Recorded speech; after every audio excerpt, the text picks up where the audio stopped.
So before I watched this movie, a little birdie told me that it wasn't going to be very good. This birdie informed me of the general plot, and I got it into my head that this was going to be just like Crisis on Two Earths, where the movie tries to tackle too many characters and doesn't give proper highlights or characterization to any of them. By whom? By me!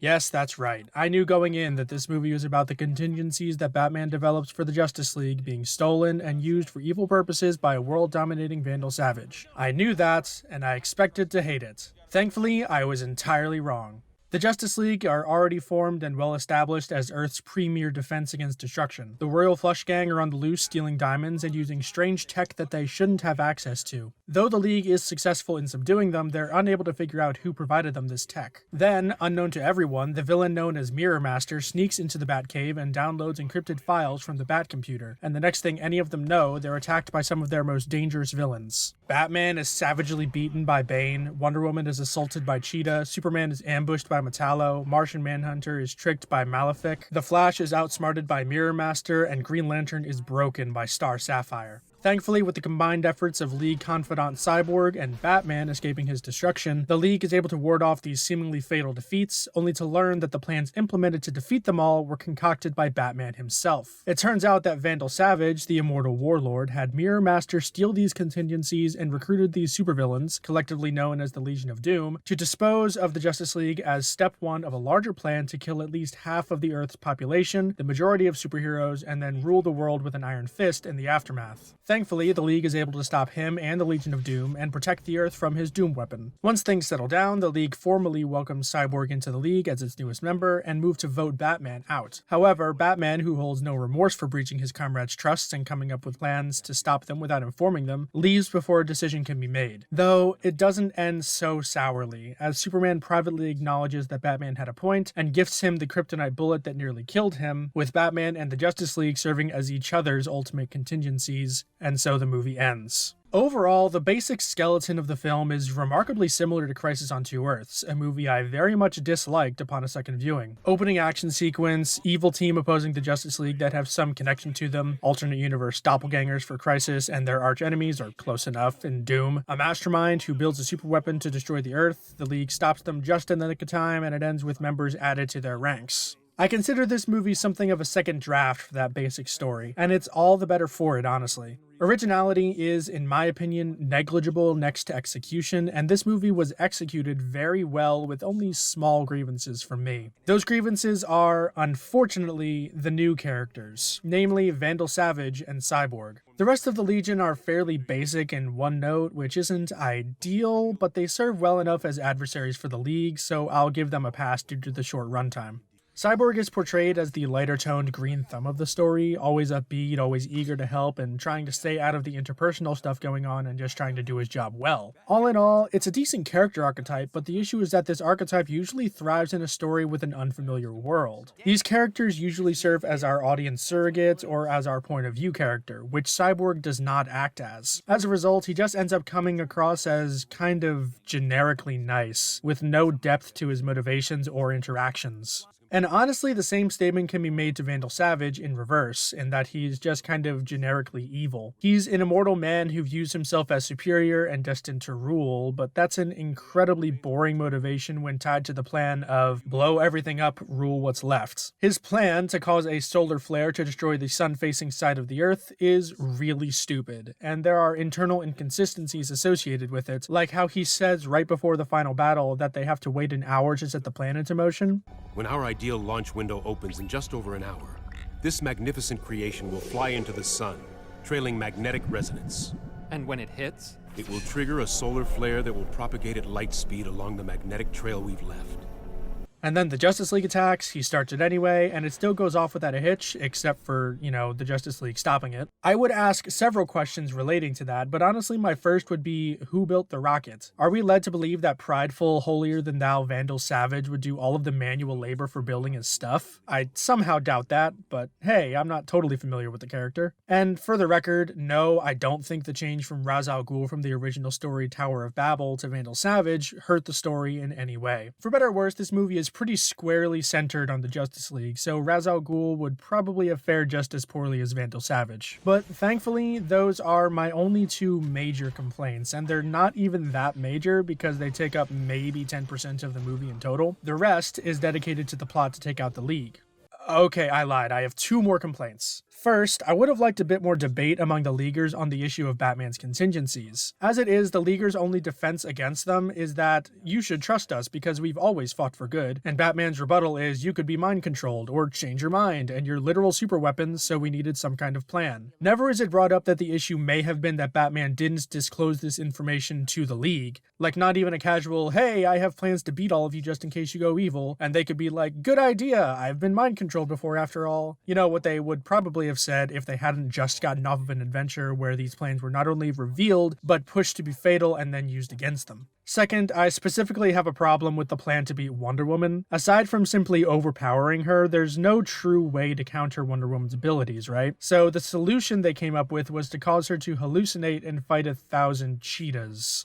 I refuse to believe that Wonder Woman would fall for this unless they added some kind of drug to impair her ability to think and reason along with making her hallucinate.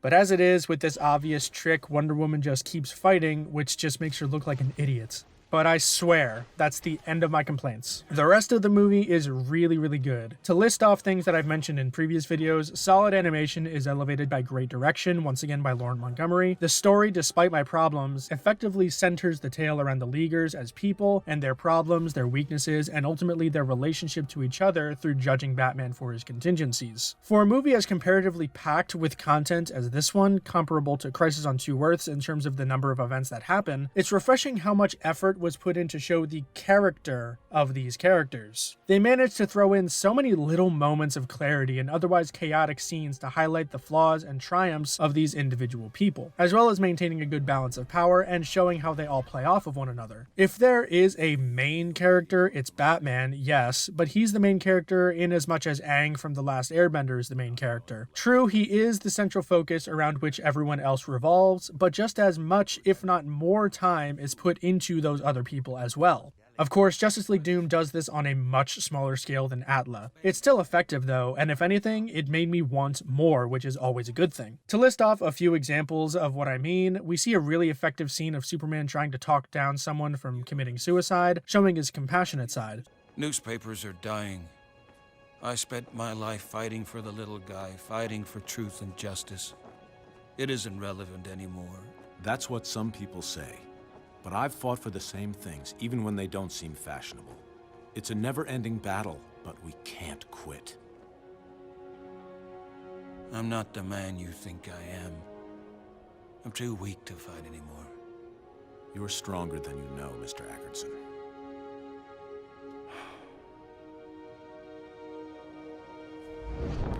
We see a moments of pure rage from Batman when Bane messes with his parents' graves, which is like the most emotion he's had in any of these movies so far. The house right away. Whoever did this is going to pay.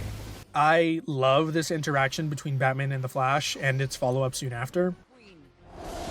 That leaves Jack. Haven't seen him since he sicked Ace on me. You couldn't have gone far. You search the vaults, I'll take the rest of the building. Don't bother, I just looked. Everywhere. The whole complex, except for the last vault room. Shall we? After you. Like you've got a choice.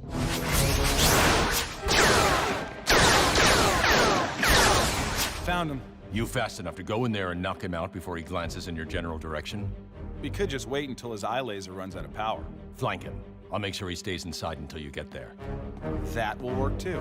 Because it not only shows the Flash and Batman both thinking tactically as relative equals, but also, as part of that, shows actual tactics. Too often, tactics are ignored in favor of flashy action sequences, when this adds much more than slick animation ever could to the characters, making us care about them right here at this pivotal point in the initial action sequence by making them appear competent. My favorite moment of the whole movie, though, is watching Green Lantern be broken, funnily enough. While I would have liked more context for the encounter, that Star Sapphire was one of Hal Jordan's former lovers turned evil, the scene itself was very well done. The dim atmosphere serves well to accentuate the dark place that Hal's mind goes to, and we see the extent of his guilt at having such an overwhelming power, yet it's inhuman error that brings needless harm to those around him, and instead of being beaten, tortured, or killed, Hal Jordan is left there to wallow in his failure to save a single woman, both literally and figuratively. It is just wonderful.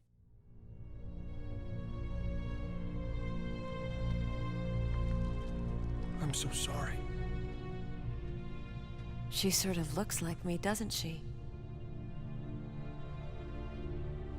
Carol? Yes. Her name was Carol, too. She's beautiful, of course, and she has dark hair like mine, and the stench of your failure hanging over her. I didn't mean... You didn't mean to get all those people killed? You didn't mean to betray me, drive me into becoming this? What didn't you mean, Hal? I don't know. I'm... Afraid?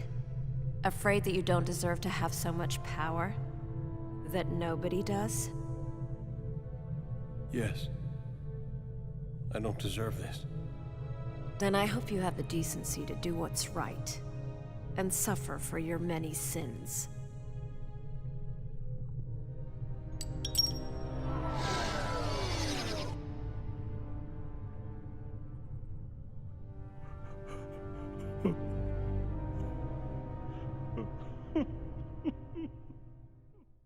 And while I could continue with more praise, I won't. I think it's abundantly clear that this movie is one I enjoyed, so going over more examples would only make the statement derivative. Justice League Doom was a pleasant surprise. I went in expecting as poor of quality as Crisis on Two Earths, but I received far more. It's fun, witty, and surprisingly emotional, and while there are some missteps, they don't do much to take away from the great watching experience I had, and hopefully one that you will too. Check it out, it's a good one.